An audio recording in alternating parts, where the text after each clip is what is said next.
こんにちは、AnyVisaのこうです。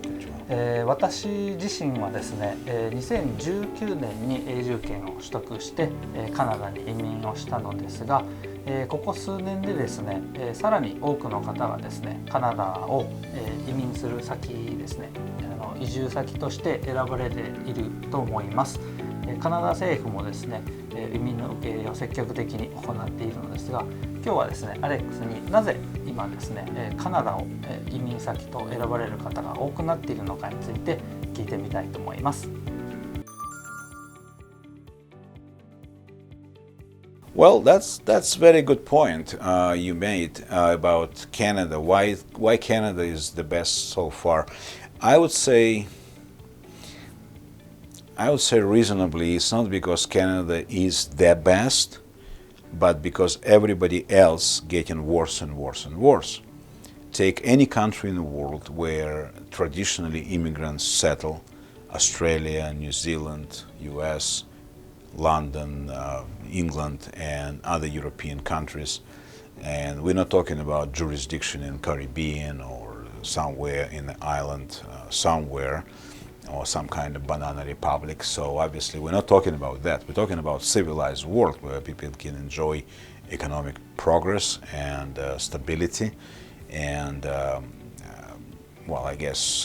good life, especially if we're talking about progressive people, innovative people, entrepreneurs, where taxation system is favorable for new businesses and all that.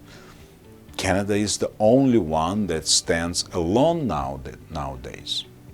Okay, it's a very unique situation we're experiencing right now, because if we're talking to people, people say, yeah, I was thinking to go to the US, but no, thank you. And England after Brexit is not the best place to be. And we're talking about Australia, a lot of restrictions and sentiment towards anti-immigrant behavior. So that's evident. And in Canada we have very, very unique combination. People ask me all the time why. Well, first of all, Canada is multicultural society. If you move here, you can live like we have little Tokyo in each big city, we have little Vietnam, Saigon they call it, and we have little Italy, and all that multiculturalism is all blended together, but they all stay separate. It's not melting pot like US or Australia, for example. We call it mosaic here, and each culture maintain own individuality. It's very unique. Second of all, it's very stable political system. Well, we have some stupid people at the helm sometimes, but more or less it's stable system, and they're not going to hurt the whole core of the society. On the other hand, we have very favorable taxation. If people want to operate the business, it's very favorable compared to other countries. Take US, for example, they almost double the taxes under this new, what we call democratic regime, and obviously that's not favorable for people. People don't like to pay taxes. They want to pay taxes to maintain their life, but not like they pay everything they make. And people in Japan very diligent in paying taxes, but they don't want to pay a lot. One of the reasons why they actually move into Canada.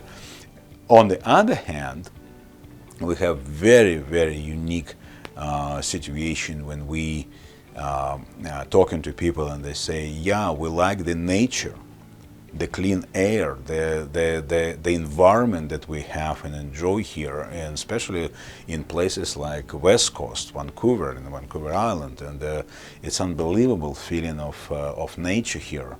And this is also appealing because people live in this what we call damaged economies when pollution taking place and all that.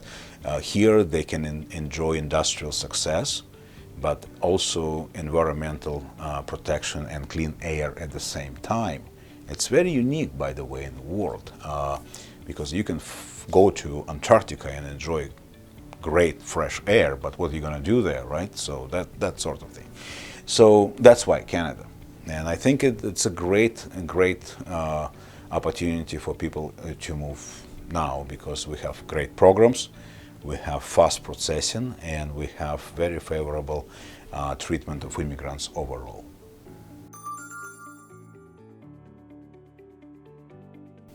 Oh, well, that's good question then.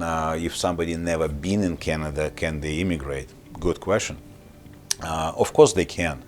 I would say out of our clientele and on average, 60-70% of people who immigrate to Canada never been to Canada or just been here once or twice as a tourist. The reason for Canada to accept people like that is because the favorable system based on points attributed towards experience, education, not only Canadian but overseas, and obviously age plays role and financial stability plays role. And if we're talking about our favorite program, startup, obviously we have certain benefits beyond that, but that's basically possible. Okay, so there is no obligation for people to go through certain route like study, work, immigrate. Well, that route exists, but I don't know if you can translate it, but I like this joke about the guy who see every problem as a nail because the only tool he has is a hammer. So if you're talking to somebody and they say, yeah, we have this program, but it's not true because like we have more than 80 programs, 80 programs. And it's impossible to imagine that somebody is saying, no, I don't have any program for me. I checked this one and it's not working. How about 79 more? See what I'm saying? So it's something people have to explore. On our website we have this what we call free assessment tool, so people can apply, we assess, we see 3-5 programs that related specifically to that particular person, and then we help in that particular person to move towards immigration. いかがだったでしょうか。動画でも解説しましたように、現在ですね、カナダ以外の英語圏の国はですね、移民の審査が厳しくなっている国がとても多くてですね、カナダを移民先にですねしようというふうに考えられている方が増えていると思います。ご自身がですねまだカナダに来られて一度も留学をされたことがないとかですね、仕事の経験がないという方もですね、移民の可能性がある方もたくさんいらっしゃいますので、ご興味がある方はですね、お気軽に弊社のウェブサイトからですねお問い合わせをいただければと思います。お待ちしております。それではありがとうございました。ありがとうございました。